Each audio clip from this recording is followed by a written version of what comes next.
Hello all of you, welcome back to my channel. मैं आज आप लोगों के लिए लेकर आ चुकी हूँ एक कलेक्टिव रीडिंग, जिसका टॉपिक रहने वाला है कि आज सारा दिन आपके पर्सन की क्या फीलिंग्स रही हैं आपके लिए, क्या एनर्जी रही है आपके लिए, हम ये जानेंगे। ये रीडिंग जनरल है, कलेक्टिव है। हो सकता है कि आपके सिचुएशन के साथ एक्यूरेटली रेजोनेट करे, हो सकता है सिर्फ कुछ परसेंट रेजोनेट करे। तो आप ओपन माइंडेड होकर सुनिएगा और ज़बरदस्ती अपने आप को रीडिंग में फिट इन मत कीजिएगा। जितना आपके साथ रेजोनेट होता है उतना ही एक्सेप्ट कीजिए and leave the rest.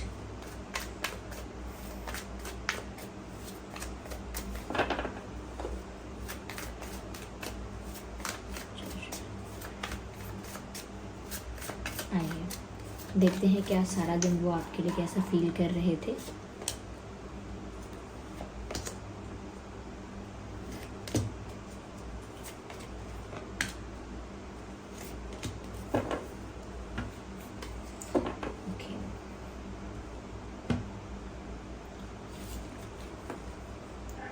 Okay, lovers, 10 of cups, and then we have go with the flow, death and 9 of pentacles. Interesting, बहुत ही अच्छी मैसेजेस हैं यहाँ पे। ओके, तो हम इस कार्ड को ज़रूर कंसिडर करेंगे इधर। And that's fine.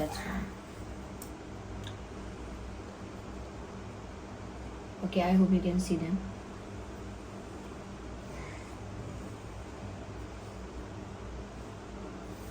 Okay, I hope these cards are visible. सबसे पहले जो चीज़ यहाँ नज़र आ रही है वो ये है व्यूअर्स कि जिस भी पर्सन के लिए आप ये रीडिंग देख रहे हैं, ये आज सारा दिन कहीं ना कहीं आपके लिए काफ़ी ज़्यादा प्यार फील कर रहे थे, क्योंकि लवर्स का कार्ड है। जो रीडिंग मैंने शाम को अभी अपलोड की है 6 बजे के आसपास, आप उस रीडिंग को देखिएगा, उसमें भी लवर्स का कार्ड आया था। वो दूसरी डेक थी लेकिन लवर्स का मैसेज उसमें भी था, और ये मैसेज यहाँ पर भी आया है, लवर्स का कार्ड आया है। विच मीन्स कि आज जो उनकी एनर्जी है वो कुछ ऐसी ही रही है जैसे वो आपके साथ एक टेलीपैथिक कनेक्शन फील कर रहे हों, जैसे वो आपके साथ एक स्पिरिचुअल कनेक्शन फील कर रहे हों, एक एनर्जेटिक कनेक्ट आपके साथ वो फील कर रहे थे। आज वो एनर्जेटिक भी है और वो रोमांटिक भी उतना ही था। तो ये इंसान आज आपके लिए काफ़ी रोमांटिक फील कर रहे थे, काफ़ी प्यार फील कर रहे थे, और कहीं ना कहीं उनको इस रिश्ते में कुछ ऐसा फील हो रहा था जैसे ये रिश्ता कितना यूनिक है, कितना प्योर है, कितना इसमें अट्रैक्शन है, इसमें इतनी केमिस्ट्री है। तो बहुत स्ट्रॉन्ग केमिस्ट्री उन्हें आपके लिए फील हो रही थी, और उनको ऐसा लग रहा था कि जैसे आपके साथ उनका बहुत पुराना कोई गहरा नाता है। और ये एक सडन थॉट नहीं था उनका। हो सकता है लाइफ में कई बार वो ऐसा सोच चुके हैं, कई बार उनको ऐसे विचार आए हैं। वो मेल फीमेल, वो जिसके लिए भी आप ये देख रहे हैं, वो मेल भी हो सकते हैं, फीमेल भी हो सकते हैं, कोई जेंडर स्पेसिफिक नहीं है यहाँ पे। तो उनके लाइफ में कई बार ऐसा विचार आया है आपको लेकर कि आपके साथ जो उनका अट्रैक्शन है, जो इंटेंसिटी है, जो केमिस्ट्री है, बहुत यूनिक है, बहुत प्योर भी है। कई बार ऐसा होता है किसी रिश्ते में अट्रैक्शन होता है, वहाँ प्योरिटी की कमी हो जाती है, बस अट्रैक्शन होता रहता है, फिजिकल अट्रैक्शन होता रहता है, सेक्सुअल अट्रैक्शन होता रहता है, लेकिन प्योरिटी, जेन्युइन फीलिंग्स की या ट्रू फीलिंग्स की ना बहुत कमी हो जाती है वहाँ पे।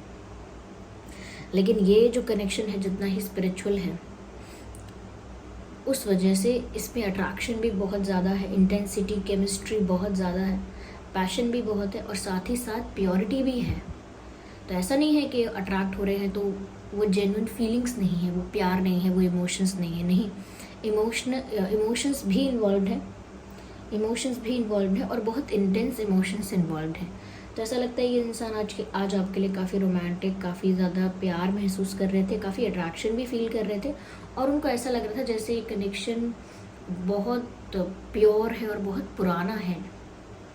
तो ये डिवाइनली गाइडेड कनेक्शन लग रहा है। ऐसा लगता है कि जैसे पास्ट लाइफ रिश्ता है, कोई पिछले जन्म में आप लोगों का कोई साथ रहा ज़रूर है। ट्विन फ्लेम्स भी हो सकते हैं आप, सोलमेट्स भी हो सकते हैं, एक डेस्टाइंड कनेक्शन कि लिखा ही था मिलना है आपको यहाँ इस लाइफ में आके, और डिवाइनली गाइडेड, डिवाइनली प्रोटेक्टेड रिश्ता है। ये ईश्वर का आशीर्वाद है इस रिश्ते को, ऐसा समझ लीजिए। यस, तो इसीलिए तो स्पिरिचुअली कनेक्टेड हैं आप। तो उन्होंने वो स्पिरिचुअल कनेक्ट आज फील किया है। ये जो रिश्ता होता है स्पिरिचुअल, वो दोनों तरफ से होता है।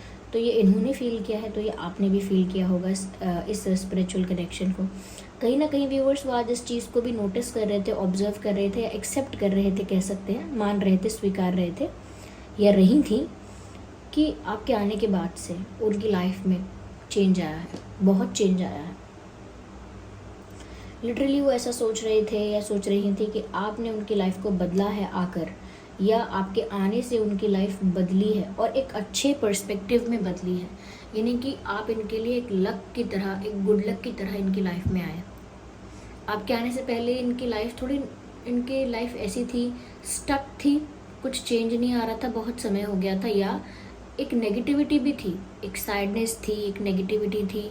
कहीं ना कहीं ऐसा भी हो सकता है कि अपनी पर्सनालिटी, अपने नेचर को लेकर, या अपनी ओवरऑल अपने आप को लेकर ये इंसान ज़्यादा प्योर, ज़्यादा जेन्युइन, ज़्यादा अपने आप से ट्रू नहीं था। यानी कि होता है ना कि कई लोग सुधरते हैं बाद में, पहले उन्होंने बहुत गलतियां की होती हैं, लोगों का दिल भी दुखाया होता है, खुद का भी दिल दुखा होता है उनका। कहीं ना कहीं वो थोड़े से बुली करने वाले हो जाते हैं, या थोड़े नेगेटिव हो जाते हैं, या थोड़े गलत आदतों में चले जाते हैं। गलत आदत नहीं तो गलत संगत हो जाती है। तो ये तो बस मैंने एग्जाम्पल दिए हैं XYZ। कुछ भी उनके साथ ऐसा हो रहा था जो कि उनकी लाइफ को थोड़ा नेगेटिव, डल और लो बनाता था। लेकिन जब आपसे उनकी लाइफ में जब से आप आए हैं, they have noticed a change, कि उनकी लाइफ में तब से सुधार आया है। There is a betterment, there is an improvement in their life, all because of you. That's what they think, ऐसा उनको लगता है। कहीं ना कहीं अब ये प्यार उनके लिए एक ऐसी जर्नी बन गया है जिसमें वो चलते चले जा रहे हैं, और उन्हें आगे का कोई सुध बुध नहीं है। यानी कि उन्हें नहीं पता आगे क्या होगा। और आज भी वो ऐसा ही सोच रहे थे कि पता नहीं आगे क्या होगा इस रिश्ते में, हमारी शादी होगी, क्या होगा, बच्चे होंगे, हम अलग तो नहीं हो जाएंगे, ये क्या, ये प्यार कभी इतना स्ट्रॉन्ग, एक कमिटेड रिलेशनशिप जितना, या कभी एक लॉन्ग टर्म, या कभी एक हमेशा के लिए एक साथ लाइफ गुजारना, या हमेशा क्या ये प्यार टिकेगा, ऐसा ही रहेगा क्या हमेशा। तो उनको आगे के लिए कुछ क्लैरिटी नहीं है। आज भी ऐसे ही सोच रहे थे कि मुझे क्या पता इस रिश्ते में कल को क्या होगा, कुछ कह नहीं सकते, क्या पता कब किस्मत करवट ले ले, कब बदल जाए सब कुछ। तो इसीलिए जब तक ये चलता है, ये चलने दो। तो वो ऐसा ही फील कर रहे थे कि कोई रोके ना इसे, ये चलता है, जब तक इसे चलते रहने दिया जाए, इस प्यार को रोका ना जाए, खत्म ना किया जाए, इसमें कोई रुकावट ना लगाई जाए। जिस तरफ किस्मत, इनकी जर्नी, इनकी भाग्य इनको लेकर जा रहा है, बस ये उस तरफ चलते रहें। As you can see in this card, ये गो विद द फ्लो का कार्ड है। Okay, go with the flow. तो इसमें एक बोट है जिस पर कोई सवार है, बैठा है, और जिस तरफ नदी का बहाव ले जा रहा है इस नाव को, ये पर्सन भी उस तरफ ही जा रही हैं। ओके, और ये जो बोट चलाने का पीछे होता है, ये स्टिक जैसा होता है, मुझे पता नहीं इसे अंग्रेज़ी में क्या कहते हैं, लेकिन इसको चप्पू कहते हैं हिंदी में, मैंने सुना है मूवीज़ में सुना है। तो ये पीछे फेंका हुआ है या पीछे गिरा हुआ है, और इनको फ़र्क भी नहीं पड़ रहा। They are just fine with whatever is happening. जो भी कुछ हो रहा है उससे उनको संतुष्टि है, कोई चिंता नहीं, कोई ध्यान नहीं है उनका क्या चीज़ पीछे गिरी हुई है, क्या है। दे जस्ट मूविंग अहेड, बस आगे बढ़ते जा रहे हैं। जिस तरफ ये नाव इनको ले जा रही है, उस बहाव के साथ बस बहते जा रहे हैं। तो जहाँ उनकी किस्मत उनको ले जा रही है, जिस दिशा में उनका प्यार उन्हें ले जा रहा है, वो जाने के लिए तैयार है, and they are fine with it. उस चीज़ से खुश है वो कि ये चलता रहे, ये रिश्ता यूं ही चलता रहे, इस चीज़ की इनकी आशा है, इच्छा है। क्योंकि जैसा कि मैंने आपसे कहा कि ये रिश्ता बहुत स्पिरिचुअल है व्यूअर्स। ये देख सकते हैं जैसे ये कोई अग्नि है यहाँ पे, और जैसे दोनों अग्नि के समक्ष कोई हाथ पे हाथ रख के कोई कसम खा रहे हैं, एक टुगेदरनेस की, एक साथ निभाने की। ये कसम दो लोगों की नहीं है, ऐसा लगता है जैसे दो आत्माओं का साथ है, दो सोल्स जुड़ी हुई हैं, कनेक्टेड हैं। तो यहाँ पर जो मैं कह रही हूँ कि डिवाइनली गाइडेड है, डिवाइनली प्रोटेक्टेड है, वो इसीलिए है क्योंकि यहाँ पर एक एनर्जी है जिस कनेक्शन को बार बार आप लोगों को इस सिचुएशन में डालती है बार बार कि आप लोग कनेक्ट कर पाएँ एक दूसरे के साथ। कोई एनर्जी है जो इस रिश्ते को बार बार बनाने की कोशिश करती है, बार बार आपको मिलवाती है। तो कुछ है यहाँ पे ऐसा जिसकी वजह से ये एक स्पिरिचुअल कनेक्शन है। और वो क्या है? वो डिवाइन फोर्स है, डिवाइन एनर्जी है। तो ये तो आपकी तरफ व्यूवर्स आंखें बंद करके बढ़ चुके हैं। मैं भी आगे बढ़ गया हूँ होके थोड़ा बेफिक्र, मैं दिल का राज कहता हूँ कि जब जब सांसें लेता हूँ तेरा। ये गाना चैनल हो गया है। जैसे ही मैंने आपको बोला बेफिक्र होके वो तो आगे बढ़ गए हैं, तो मुझे चैनल हुआ है, ये लाइन चैनल हुआ कि मैं भी आगे बढ़ गया हूँ होके थोड़ा बेफिक्र। तो ये गाना किस मूवी का है, कौन सा है, आप सुन लीजिएगा अगर आपको समझ में आया है तो। ठीक है, शायद ये मुझे मूवी का पक्का पता नहीं है क्या है, लेकिन ये गाना है मैं दिल का राज कहता हूँ जब जब सांसें लेता हूँ तेरा। ये यही डाल देंगे ना तो मिल जाएगा आपको, ये सर्च कीजिएगा हो जाएगा। तो ये इस चेंज को कहीं ना कहीं रिकॉग्नाइज कर पाए हैं। दे हैव अंडरस्टूड कि आप इनकी लाइफ में एक चेंज लाए हो। जैसे आप इनकी लाइफ में आए हो, इनकी लाइफ से एक नेगेटिविटी रिलीज़ हुई है, चली गई है, कहीं ना कहीं ट्रांसफॉर्मेशन आया है, ये अपने आप में बहुत इम्प्रूव हुए हैं। अब वो इम्प्रूवमेंट क्या है? नाउ उनकी दिमाग पर ये असर है कि पहली बात तो ये कि उनके फाइनेंसेस सुधर गए होंगे, उनके करियर में उनका फोकस अच्छा हो गया होगा, या उनकी अपॉर्चुनिटीज़ करियर में उनको मिलने लगी होंगी, या वो जहाँ पर भी एफ़र्ट्स डाल रहे थे किसी भी डायरेक्शन में, वहाँ पर उनको एफ़र्ट्स का रिज़ल्ट मिलने लगा होगा, दिखने लगा होगा। कहीं ना कहीं उनको अप्रिसिएशन, रिस्पेक्ट ज़्यादा मिलने लगा होगा। उनकी लाइफ में ना चेंज आ गया होगा इन सम वे, जो कि बहुत अच्छा है उनके लिए, बेटरमेंट हुआ है। तो इस वजह से ये फाइनेंसेस में भी हो सकता है, हेल्थ में सुधार, फैमिली में खुशी, फैमिली में किसी की हेल्थ में सुधार, या इनकी लाइफ में कोई अच्छा पॉजिटिव चेंज, कुछ भी हो सकता है। तो व्यूअर्स, कहीं ना कहीं आपकी जो एनर्जी है वो सेल्फ लव की एनर्जी है, प्योर एनर्जी है। आपका ऑरा बहुत प्योर है, क्लेंस है, क्लीन है, और कहीं ना कहीं आप एक सेटिस्फाइड कंप्लीट इंसान हो जो कि इनको हीलिंग प्रोवाइड करता है। और आज भी ऐसा ही फील कर रहे थे व्यूअर्स कि आपके आने से उनके जीवन में भी वैसा ही सेल्फ लव आया है, वैसी ही कंप्लीटनेस और वैसा ही सेटिस्फैक्शन आया है। तो जैसे आप हो वैसा ही आपने एनर्जेटिकली रिफ्लेक्ट किया है।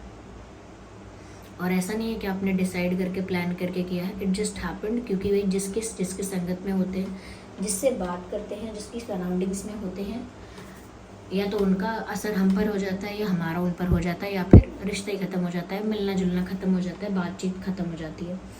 तो यहाँ पर ऐसा लगता है व्यूअर्स कि आपकी एनर्जी इतनी इफ़ेक्टिव रही, क्योंकि एक स्पिरिचुअल कनेक्शन था, तो इतनी इफ़ेक्टिव एनर्जी रही कि आपका जो है वो इनके साथ ऐसा रिश्ता बना कि आपकी एनर्जी का इन पर असर हुआ, और कहीं ना कहीं ये सेल्फ लव करना सीख गए, सेटिस्फाइड होना लाइफ में सीख गए, लाइफ में सेटिस्फाइड होना सीख गए या सीख गई, अपने आप में कंप्लीट रहना, अपने आप से संतुष्ट रहना, अपने आप में पीसफुल रहना या हैप्पी रहना, जॉयफुल रहना। कुछ ना कुछ उन्होंने ऐसा आपसे सीखा है जो उनको उनके लाइफ में बड़ा हेल्प कर रहा है। ऐसा लगता है ज़्यादा शांत हो गया है ये इंसान अंदर से। पहले इस इंसान को बहुत एंग्जाइटी भी होती होगी, ये पहले आने वाले भविष्य को लेकर चिंता भी होती होगी, लेकिन अब देखिए ना, इन्हें आने वाले भविष्य को लेकर कोई चिंता ही नहीं हो रही है। वो सोच रहे जो हो रहा है होने दो, लेकिन अभी अच्छा लग रहा है मुझे, इस प्यार में, इस फीलिंग में मुझे आज बहुत अच्छा लग रहा है। तो ऐसा लगता है जैसे आज किसी ख्यालों में डूबे हुए थे। ऐसा लगता है व्यूअर्स कि जैसे ये आपको अपनी फैमिली का हिस्सा मानते हैं, या आपको अपनी फैमिली का हिस्सा बनाना चाहते हैं, या आपके साथ एक हैप्पी फैमिली क्रिएट करना चाहते हैं। यस, क्योंकि ये 10 ऑफ कप्स का कार्ड है। ऐसा लगता है यहाँ पे एक हैप्पी फैमिली नज़र आ रही है। तो हो सकता है इनकी एक फैमिली है और उसका पार्ट ये आपको मानते हैं, उसका मेंबर ये आपको समझते हैं, या उसका मेंबर आपको बनाना चाहते हैं, तो आपको अपनी फैमिली का हिस्सा बनाना चाहते हैं। ऐसा भी लगता है कि जैसे ये इंसान आपके साथ अपनी एक फैमिली क्रिएट करना चाहता है, जैसे आप हों, ये हों, बच्चे हों, पेट्स हों, एक्सटेंडेड फैमिली भी हो, सब हों। तो ये आपके साथ खुद एक हैप्पी फैमिली क्रिएट करना चाहते हैं, और ऐसा लगता है जैसे आपके साथ अच्छा वक्त बिताना चाहते हैं ये। ये आपके साथ आगे आने वाला जीवन भी बिताना चाहते हैं। They want to spend the rest of life with you. ये इंसान शादी करना चाहता है, आपके साथ ज़िंदगी गुजारना चाहता है या चाहती है। They see you as their husband and wife. ये आपको अपने पति की तरह, अपनी पत्नी की तरह, अपने धर्म पत्नी की तरह ऐसे देखते हैं। ये आपको पति या पत्नी की तरह, स्पाउस की तरह देखते हैं। And they imagine happy life. ये सोचते हैं कि जैसे आपकी खुशहाल ज़िंदगी होगी। इनको ऐसा भी लगता है जैसे आपके 2 बच्चे होंगे। आई डोंट नो ये इनकी सिर्फ फैंटेसी है, इमेजिनेशन है, या काफ़ी लोगों के लिए सच में ऐसा हो सकता है कि अगर आपकी शादी इस पर्सन से हो जाएगी तो सच में ऐसा हो सकता है कि शायद ये 2 बच्चे चाहेंगे या 2 बच्चे होंगे आप लोगों के। ये पॉसिबल है। ओके तो मुझे ऐसा लगता है कि ये जो रिश्ता है ये इनके लिए बहुत रोमांटिक है, बहुत पीसफुल है और इनकी लाइफ में बहुत पॉजिटिव चेंजेस लेकर आया है। और ये इस चेंज से इनको लगता है ये इनकी लाइफ में एक ऐसा चैप्टर ओपन हुआ है जो इनके लिए बहुत अच्छा है, इनके लिए बहुत लकी है। तो आप तो इनके लकी चार्म हो गए। ये आपको खोना नहीं चाहते किसी भी कीमत पर। That's what I can see here. या हम आगे और क्लैरिफाई करते हैं विद द डेक।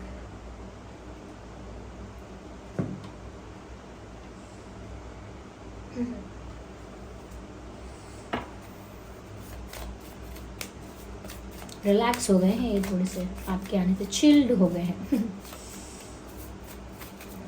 जैसे हम किसी को बोलते जस्ट चिल यार, तो वो चिल्ड हो गए आपकी वजह से, आपको पता भी नहीं चला। या आज के लिए इनकी एनर्जी तो यही है कि आज ये काफ़ी चिल्ड, काफ़ी रिलैक्स्ड और काफ़ी रोमांटिक अंदर फील कर रहे थे और इस चेंज से बहुत खुश हैं। आपको लकी चार्म समझ रहे हैं, आपके साथ फ्यूचर के सपने देख रहे हैं। ओके इन्हें पता नहीं है आगे क्या होगा। They don't have clarity, they don't have plans. कोई प्लान भी नहीं है, कोई योजना नहीं है, लेकिन आशा है, उम्मीद है, सपने हैं। ओके मुझे लगता है व्यूवर्स कि ये इंसान बहुत सारे स्टेप्स लेना नहीं चाहता, बस direct like a rabbit, direct jump करके कंक्लूजन पर या एंड गोल पर या डेस्टिनेशन पर या रिजल्ट पर पहुंचना चाहता है। जैसे अगर मैं कहूँ कि ये इंसान धीरे धीरे स्टेप लेकर आपकी तरफ बढ़ेगा और फिर आगे जाके प्रपोज करेगा, आगे जाके शादी होगी, you know things will happen. अगर मैं ऐसे कहूँ धीरे धीरे स्टेप्स लेकर होगा, तो ये वो धीरे धीरे के जो स्टेप्स हैं, ये जो प्रोसेस है पूरा, वो उसको स्किप करना चाहते हैं कि इतना टाइम कौन वेस्ट करेगा, इतना टाइम क्यों ही वेस्ट करना है। इनको ऐसा लगता है इनको ऐसा फील होता है, ये प्यार की वजह से ही होता है। ओके डोंट, इसको गलत मत लीजिएगा, इनको प्यार की वजह से ही ऐसा फील होता है कि इतने सारे स्टेप्स, इतना लंबा प्रोसेस कौन फॉलो करेगा, मुझे तो आप आज ही चाहिए, अभी ही चाहिए। फटाफट से मेन गोल पर आते हैं, सीधी बात करते हैं कि हमें आपके साथ ज़िंदगी बितानी है। तो ऐसा लगता है कि ये इंसान लंबी प्रक्रिया को पसंद नहीं करता, इन्हें तो अभी चाहिए आपका प्यार, आपका साथ। जैसे रैबिट एक जगह चल कर नहीं जाता, जंप करता है directly one place to another, सिर्फ जंप करता है,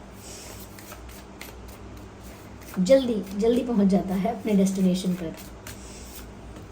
ओके सो कहीं ना कहीं व्यूअर्स आप उनको बहुत इम्प्रेस इसीलिए भी करते हो, या आपकी एनर्जी का प्रभाव उनके ऊपर इसीलिए भी पड़ा है, यानी आपका जो ऑरा है, जितना भी प्योर है, जितनी भी पॉजिटिविटी है, उसका असर इनके ऊपर इसीलिए भी हुआ है because you are very innocent, और maybe they think that you are very innocent. इनको ऐसा भी महसूस हो रहा था कि आपकी प्योरिटी, पॉजिटिविटी उन पर इसीलिए असर कर पाई है, या आप इसीलिए उनकी लाइफ में चेंज लेकर आ पाए हो क्योंकि आप खुद एक इनोसेंट इंसान हो।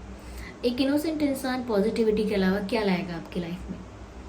जो खुद मन का सीधा है, मन का भोला है, वो क्या किसी को छलेगा, क्या किसी के साथ षड्यंत्र करेगा। तो वो ऐसा सोचते हैं आपके बारे में कि आप खुद ही सीधे साधे हो,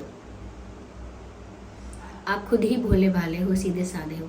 एक गाय जैसे गाय होती है, जितना खाने को दे दो उतना खा लेती है, जहाँ खड़ा कर दो वहीं रहती है, ज़्यादा उत्पात नहीं करती। तो अक्सर हम जब किसी को संबोधित करते हैं, किसी के गुण बताते हैं, किसी लड़की को सीधा कहते हैं, किसी लड़के को सीधा कहते हैं, तो क्या कहते हैं? ये लड़की एकदम गाय है, गाय। लड़के को कहते हैं ये लड़का एकदम गाय है, गाय। कुछ नहीं कहता, बिल्कुल आर्ग्यू नहीं करता है, बहुत सॉफ्ट हार्टेड है, बहुत प्योर है, इनोसेंट है। तो वही वो इनोसेंस जो आपकी है कि ज़्यादा आपके अंदर क्लेवरनेस नहीं है, ज़्यादा आपके अंदर प्रपंची दिमाग नहीं है आपका कि आप माइंड गेम खेले, सबके साथ मैनिपुलेशन करें अपना काम बनाने के लिए। They don't think that you are that kind of a person. उनको नहीं लगता आप ऐसे इंसान हैं, तो उनको ये लगता है इसी वजह से आपका असर हुआ है और आपकी पॉजिटिविटी उनकी लाइफ में आई है, और इसीलिए आप उनके लकी चार्म हो, क्योंकि आप इंसान ही ऐसे हो कि किसी की लाइफ में भी जाओगे वहाँ रोशनी कर दोगे। जिसका दिल पवित्र है वो व्यूअर्स डायमंड से भी ज़्यादा, या डायमंड तो मैं बहुत छोटा बोल दिया, वो इंसान बहुत वैल्यूएबल है। ऐसे इंसान को प्रोटेक्ट करके वैल्यू करके हमेशा रखना चाहिए।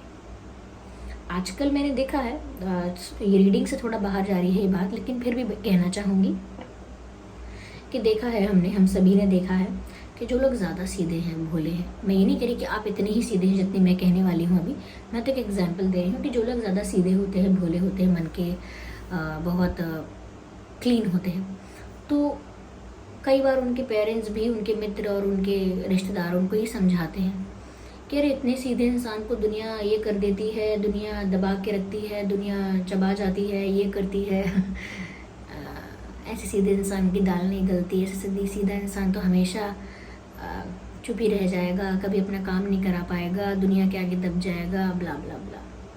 वैल्यू नहीं करते, फैमिली से ही वैल्यू मिलना बंद हो जाती है एक सीधे इंसान को, तो उसका इनोसेंस वहीं ख़त्म करने लगता है वो इंसान भी। लेकिन आई वुड से कि क्लेवर, जितने इस दुनिया में क्लेवर लोग आने थे, आ रहे हैं, जितनी क्लेवरनेस की और स्ट्रैटेजीज़ की, मैनिपुलेशन की, माइंड गेम्स की इस दुनिया को ज़रूरत थी, उससे ज़्यादा ही दिया गया है इस दुनिया को। और अब भी ज़रूरत है इनोसेंट लोगों की, उनको वैल्यू कीजिए। आपकी लाइफ में कहीं हैं, आपके भाई बहन हैं, ऐसे माता पिता हैं, किसी के माता पिता सीधे होते हैं, किसी के भाई बहन, किसी का पार्टनर या कोई और मित्र भी, तो सीधे साधे लोगों को बेवकूफ़ मत समझिए, ये बहुत वैल्यूएबल है, ठीक है। इनको प्रोटेक्ट करके रखिए अगर आपकी लाइफ में कहीं पर भी है तो। ओके आज का ज्ञान। अब कुछ लोग बोलेंगे ma'am out of the reading मत जाया करिए, ये क्या है, अब क्या कर सकते हैं, ऐसा भी तो नहीं कर सकते ना कि सिर्फ टैरो रीडिंग कर रहे हैं तो जो मैसेज सही आपको देना चाहिए वो ना दें, दैट वुड बी रॉन्ग। तो यहाँ पर ऐसा लगता है व्यूअर्स कि कहीं ना कहीं उनकी सराउंडिंग्स में, यानी आपके अलावा जो उनकी लाइफ में लोग थे वो अच्छे नहीं थे, एनर्जी सकर्स थे, यानी कि जो ऊर्जा को खींच लेते हैं। क्यों वो नेगेटिव हो गए थे, क्यों उनकी एनर्जी लो हो गई थी, डल हो गई थी, क्योंकि उनकी लाइफ में कुछ ऐसे फ्रेंड्स रहे होंगे जो फेक फ्रेंड्स होंगे, कुछ ऐसे लोग आए होंगे जो मीन होंगे उनके साथ, रूड होंगे उनके साथ, थोड़े कहीं ना कहीं कनिंग होंगे उनके साथ, ऐसे लोग उनकी लाइफ में आए होंगे जिसकी वजह से उन लोगों ने इनको सुना के, इनको बोल बोल के, या इनके साथ झगड़ा कर करके, या इनको क्रिटिसाइज़ कर करके, इनके बारे में गॉसिप कर करके, जज कर करके, इनको शायद इनके बारे में एक ओपिनियन क्रिएट कर लिया, इनके बारे में बहुत गॉसिप्स भी की हो सकती हैं, इनके बारे में रूमर्स फैलाए हो सकते हैं, छोटे या बड़े लेवल पर कैसे भी। तो ऐसा लगता है कि इनके लाइफ में ऐसे लोग रहे हैं जो इनके एनर्जी सकर्स रहे हैं, जिन्होंने इनकी पॉजिटिव एनर्जी को, इनकी जो ऊर्जा थी उसे खींचा है, उसे हानि पहुंचाई है। वो आपने हील किया है, आके आपने कुछ ऐसा हील किया है इस इंसान के अंदर जो आपने ब्रेक नहीं किया था या आपने डैमेज नहीं किया था, आपने वो हील किया है।